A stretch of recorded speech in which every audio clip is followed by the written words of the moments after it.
میرے بھائیوں، اللہ تبارک و تعالیٰ کی رحمتیں بہت وسیع ہیں۔ ہر وقت اللہ تبارک و تعالیٰ کی رحمتیں اپنے بندوں کو آواز دیتی ہیں، یا ایھا الانسان، اے انسان، ما غرک بربک الکریم، تجھے کس چیز نے دھوکے میں ڈال رکھا ہے اپنے رب سے۔ اللہ تبارک و تعالیٰ کی جو رحمتیں ہیں وہ بہت وسیع ہیں۔ اللہ تبارک و تعالیٰ تو چاہتے ہیں کہ میرا بندہ کسی طریقے سے کامیاب ہو جائے۔ اللہ کی رحمتیں ذرا ذرا سے یعنی باتوں کو لے کر بہانہ ڈھونڈتی ہے، چھوٹی چھوٹی باتوں پر اللہ تبارک و تعالیٰ اپنے بندے کی مغفرت فرما دیتے ہیں میرے بھائیوں۔ لیکن ہم ہی بد نصیب ہیں کہ اللہ تبارک و تعالیٰ کی رحمت کے سائے میں ہم آنا ہی نہیں چاہتے۔ اللہ تبارک و تعالیٰ قرآن کریم کے اندر فرماتے ہیں، یا ایھا الانسان، اے انسان، ما غرک بربک الکریم، تجھے کس چیز نے دھوکے میں ڈال رکھا ہے اپنے رب سے۔ اے میرے بھائیوں، اللہ تبارک و تعالیٰ تو چاہتے ہیں میرا بندہ کسی طریقے سے کامیاب ہو جائے، میرا بندہ کسی سے کامیاب زندگی گزار کر اپنی آخرت والی زندگی کو بہتر بنا کر چلا جائے۔ اس لیے میرے بھائیوں، اللہ تبارک و تعالیٰ نے بڑے بڑے شرابیوں کو، بڑے بڑے مجرموں کو، بڑے بڑے گنہگاروں کو اللہ تبارک و تعالیٰ نے معاف کیا ہے۔ آپ کو میں چند مثالیں پیش کر دیتا ہوں تاکہ بات اچھے سے سمجھ میں آ جائے۔ حضرت عمر رضی اللہ تعالیٰ عنہ کا زمانہ تھا۔ آپ جانتے ہیں کہ ہاتھ میں کوڑا رکھا کرتے تھے اور موقع پر سزا دیا کرتے تھے۔ ایک مرتبہ ایک شرابی تھا اور شراب پی رکھی تھی، شراب کی بوتل ہاتھ میں تھی اور شراب پی کر ایک راستے سے گزر رہے تھے۔ سامنے سے حضرت عمر رضی اللہ تعالیٰ عنہ پر اس شرابی کی نظر پڑی۔ جیسے ہی ان کی نظر حضرت عمر کے اوپر پڑی تو اس نے اپنے دل کے اندر کہا کہ یا اللہ، آج تو مجھے عمر کے قہر سے بچا لے، میں آج کے بعد کبھی شراب نہیں پیوں گا۔ تو اس نے اپنے دل کے اندر ایک سچی پکی توبہ کر لی، سچے دل سے اللہ تبارک و تعالیٰ کے سامنے اس نے توبہ کی۔ تو حضرت عمر تھے، اس کے پاس جب پہنچے تو اس کو جھڑک کر ڈانٹ کر کہا، یہ کیا ہے تمہارے ہاتھ میں؟ اس نے شراب کی بوتل کو بغل میں چھپایا ہوا تھا۔ اس نے ڈرتے ہوئے کہا، شراب سرکہ ہے۔ تو حضرت عمر تھے، انہوں نے کہا نکال کر دکھائیے۔ جیسے ہی اس شرابی نے شراب کی بوتل کو بغل میں سے نکال کر دکھایا تو اللہ تبارک و تعالیٰ نے اس شراب کی بوتل کو سرکے میں بدل دیا۔ کیا جو اللہ شراب کی بوتل کو سرکے میں بدلنے پر قادر ہے، کیا وہ اللہ ہمارے گناہوں کو نیکیوں سے بدلنے پر قادر نہیں ہے؟ یقیناً ہے۔ کوئی ہو اپنے گناہوں کی مغفرت کرانے والا، کوئی ہو اپنے گناہوں کو معاف کرانے والا۔ اللہ تبارک و تعالیٰ کی جو رحمتیں ہیں وہ ذرا ذرا سی باتوں کو لے کر بہانہ ڈھونڈتے ہیں میرے بھائیوں۔ ہم تو مائل بکرم ہیں، کوئی سائل ہی نہیں، ہم تو مائل بکرم ہیں، کوئی سائل ہی نہیں، راہ دکھلائیں کسے رہ روے منزل ہی نہیں۔ کوئی اللہ کے در پہ آئے تو صحیح، کوئی اللہ سے معافی مانگے تو صحیح۔ اللہ تبارک و تعالیٰ تو معاف کرنے والے ہیں۔ اللہ تبارک و تعالیٰ تو بہانہ ڈھونڈتے ہیں کہ میرا بندہ کوئی ایسا نیک عمل کر لے، وہ نیک عمل اللہ تبارک و تعالیٰ کو پسند آ جائے اور اللہ تبارک و تعالیٰ اپنے بندے کی مغفرت فرما دے میرے بھائیوں۔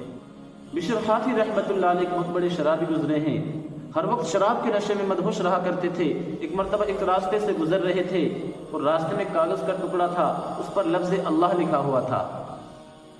کہتے ہیں کہ بندہ گنہگار ہو لیکن بے ادب نہ ہو۔ تو بشر حافی نے اس کاغذ کے ٹکڑے کو دیکھا جس پر لفظ اللہ لکھا ہوا تھا، اس کو اٹھایا، اس کو چوما، اس کو صاف کیا اور صاف کر کر اس پر خوشبو لگائی اور خوشبو لگا کر اس کو اونچی جگہ رکھ دیا اور اونچی جگہ رکھ کر چلے گئے شراب خانے میں شراب پینے۔ اب وقت کا جو ولی تھا، اللہ تبارک و تعالیٰ نے اس کو الہام کیا اور اس سے کہا کہ جائیے بشر کو تلاش کریے اور بشر کو میرا سلام پیش کریے اور بشر سے کہیے کہ اللہ تبارک و تعالیٰ کے نام کی تو نے عظمت کی، تو نے اللہ کے نام کی عزت کی، اللہ تبارک و تعالیٰ کو تمہاری یہ ادا اتنی پسند آئی کہ اللہ تبارک و تعالیٰ نے تیرے سارے گناہوں کو نیکیوں سے بدل دیا ہے۔ تو بہرحال اب وقت کا ولی تھا، اب وقت کا ولی کہاں جا رہا ہے؟ شراب خانے پر جا کر دستک دے رہا ہے۔ گھر معلوم کیا کہ بشر ہیں، گھر والوں نے کیا اس کا کیا مطلب یہاں پہ رہنے سے، وہ تو آپ کو شراب خانے میں جا کر ملیں گے۔ اب وقت کا ولی کہاں جا رہا ہے؟ شراب خانے پر جا کر دستک دے رہا ہے۔ وقت کا ولی شراب خانے پر پہنچا، وقت کے ولی نے شراب خانے میں جا کر وہاں معلوم کیا کہ بشر ہیں کہ جو ساقی میخانہ تھے وہ اندر سے باہر نکل کر آئے۔ انہوں نے کہا بھئی آپ کو کس سے ملنا ہے؟ انہوں نے جواب دیا کہ مجھے بشر سے ملنا ہے۔ انہوں نے کہا آپ کیا ملیں گے؟ وہ تو شراب پی رکھی، شراب کے نشے میں مدہوش ہیں۔ تو ساقی میخانہ نے جا کر اندر بشر کو بتایا کہ باہر تمہارا کوئی مہمان آیا ہے، باہر تمہارا کوئی مہمان آیا ہوا ہے ملنے کے لیے۔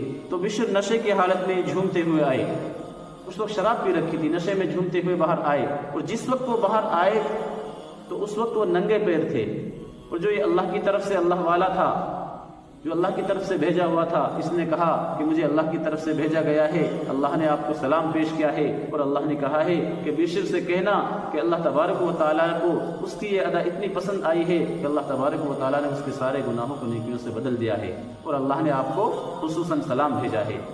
تو جس وقت بشر نے یہ الفاظ سنے، اسی وقت بشر نے اپنے دل کے اندر عہد کر لیا کہ جس وقت میرے رب نے میری تقدیر کو بدلا، جس وقت میرے رب نے میری طرف محبت نامہ بھیجا، اس وقت میں شراب کی حالت میں تھا اور ننگے پیر تھا۔ یعنی اسی وقت انہوں نے قسم کھا لی کہ آج کے بعد میں کبھی شراب نہیں پیوں گا اور آج کے بعد پوری زندگی میں ننگے پیر رہوں گا۔ پھر بشر حافی ہمیشہ یعنی ننگے پیر رہے، پوری زندگی ننگے پیر رہ کر انہوں نے گزاری، کہ انہوں نے اسی لیے وہ ننگے پیر رہے کہ جس وقت میرے رب نے میری تقدیر بدلی تھی، جس وقت میرے رب نے میری طرف محبت نامہ بھیجا تھا، اس وقت میں ننگے پیر تھا، اور آج کے بعد میں کبھی جوتا نہیں پہنوں گا، ہمیشہ ننگے پیر رہوں گا۔ پھر پوری زندگی ننگے پیر رہے۔ پھر میرا رب کا کرم دیکھیے کہ نماز کے لیے بشر جس راستے کو اختیار کرتے تھے، جانور اس راستے کے اندر نہ پیشاب کرتے تھے، نہ پاخانہ کرتے تھے، نہ لید کرتے تھے، نہ گوبر کیا کرتے تھے۔ میرے بھائیوں، آپ اندازہ لگائیے اللہ تبارک و تعالیٰ نے اپنا کتنا کرم ان پر فرمایا۔ پھر بعد میں اپنے وقت کے سب سے بڑے ولی بن کر گزرے ہیں بشر حافی رحمۃ اللہ علیہ۔ یہ مقام اسے کس پر ملا؟ لفظ اللہ کا انہوں نے ادب کیا۔ کہتے ہیں کہ ادب سے ہی انسان انسان ہے، ادب سے ہی انسان انسان ہے، ادب جو نہ سیکھے وہ حیوان ہے۔ اگر ہمارے اندر ادب ہے، تہذیب ہے، ایک دوسرے کا احترام ہے، تو میرے بھائیوں ہمارے اندر انسانیت زندہ ہے، ہم انسان ہیں۔ اگر ہمارے اندر ایک دوسرے کا ادب نہیں ہے تو سمجھو ہمارے اندر سے یعنی حیا کا جنازہ نکل چکا ہے، اور ہم میں اور جانوروں میں کوئی فرق نہیں ہے پھر میرے بھائیوں۔ اس لیے ہمیں چاہیے کہ میرے بھائیوں، اللہ تبارک و تعالیٰ نے بڑے بڑے گنہگاروں کو معاف کیا ہے۔ اللہ تبارک و تعالیٰ کے در پر حاضر ہو کر اپنے گناہوں سے سچی پکی توبہ کریں گے تو میرے بھائیوں یقیناً اللہ تبارک و تعالیٰ معاف فرما دیں گے۔ اللہ تبارک و تعالیٰ کے جو رحمت کا جو در ہے وہ ہر وقت بندوں کے لیے کھلا رہتا ہے۔ اللہ تبارک و تعالیٰ کتنے پیارے الفاظ میں کہہ رہے ہیں، یا ایھا الانسان، اے انسان، ما غرک بربک الکریم، تجھے کس چیز نے دھوکے میں ڈال رکھا ہے اپنے رب سے۔ اس لیے میرے بھائیوں آج ہمیں ضرورت ہے اپنی زندگی کے اندر چینجنگ کرنے کی، اپنے اللہ کے سامنے اپنے گناہوں پر رونے کی، اپنے اللہ سے اپنے گناہوں کی مغفرت کرانے کی۔ اللہ تبارک و تعالیٰ کی رحمتیں بہانہ ڈھونڈتی ہیں کہ کسی شاعر نے کہا ہے، اس یاں سے کبھی ہم نے کنارہ نہ کیا، اس یاں سے کبھی ہم نے کنارہ نہ کیا، تو نے بھی دل آزردہ ہمارا نہ کیا، ہم نے تو بہت تدبیر کی جہنم کی، لیکن تیری رحمت نے ہم کو گوارا نہ کیا۔ میرے بھائیوں اللہ تبارک و تعالیٰ تو چاہتے ہی نہیں کہ میرا بندہ جہنم کے اندر جائے۔ اللہ تبارک و تعالیٰ تو چاہتے ہیں کہ میرا بندہ مجھ سے معافی مانگ لے، میں اپنے بندے کے گناہوں کو معاف کر دوں گا اور اس کی توبہ کو قبول کر لوں گا۔ میرے بھائیوں اس لیے اللہ تبارک و تعالیٰ کی رحمت سے کبھی ہمیں مایوس نہیں ہونا چاہیے۔ میرے بھائیوں ہم خود چاہتے ہی نہیں کہ ہم اپنی زندگی کے اندر کوئی چینجنگ کریں، ہم اپنی زندگی کے اندر کوئی تبدیلی لائیں۔ میرے بھائیوں ایک واقعہ آپ کو سناتا ہوں۔ ایک مرتبہ اللہ کے نبی صلی اللہ علیہ وسلم ایک سفر سے واپس ہو رہے تھے اور صحابہ اکرام کا لشکر آپ صلی اللہ علیہ وسلم کے ساتھ تھا۔ تو اللہ کے نبی صلی اللہ علیہ وسلم نے ایک جگہ پڑاؤ ڈالا، وہاں ایک بوڑھی اماں رہا کرتی تھی۔ اس بوڑھی اماں نے اس لشکر کی روٹیاں بنا کر دی جو اللہ کے نبی صلی اللہ علیہ وسلم کے ساتھ جو قافلہ تھا، جو لشکر تھا۔ تو بہرحال اس بوڑھی اماں نے صحابہ اکرام سے کہا کہ مجھے آپ کے نبی صلی اللہ علیہ وسلم سے ملنا ہے، انہیں میرا پیغام پہنچا دیجیے۔ صحابہ اکرام نے اللہ کے نبی صلی اللہ علیہ وسلم کو اس بوڑھی اماں کا پیغام پہنچایا۔ تو اس بوڑھی اماں کو جب اللہ کے نبی صلی اللہ علیہ وسلم نے ملاقات کے لیے بلایا تو اس بوڑھی اماں نے اللہ کے نبی صلی اللہ علیہ وسلم سے کہا، تو کیا کہا، اے اللہ کے نبی آپ مجھے بتلائیے کہ میں نے آپ سے سنا ہے کہ اللہ تبارک و تعالیٰ اپنے بندے سے 70 ماؤں سے زیادہ محبت کرتے ہیں، لیکن ایک ماں ہو کر میں اپنے بچے کو آگ کے قریب نہیں آنے دیتی۔ میں جب بھی روٹیاں پکاتی ہوں تو اپنے بچے کو آگ کے قریب نہیں آنے دیتی، کہیں میرا بچہ آگ کے اندر جھلس نہ جائے، جل نہ جائے۔ لیکن میں نے آپ سے سنا ہے کہ اللہ تبارک و تعالیٰ 70 ماؤں سے زیادہ اپنے بندے سے محبت کرتے ہیں، تو پھر یہ کیسے ممکن ہو سکتا ہے کہ اللہ تبارک و تعالیٰ اپنے بندے کو جہنم کے اندر ڈالیں گے؟ بہرحال اللہ کے نبی صلی اللہ علیہ وسلم کے پاس کوئی جواب نہیں بنا۔ اللہ کے نبی صلی اللہ علیہ وسلم نے چہرہ مبارک کو جھکا لیا، آنکھوں سے آنسو بہنے لگے۔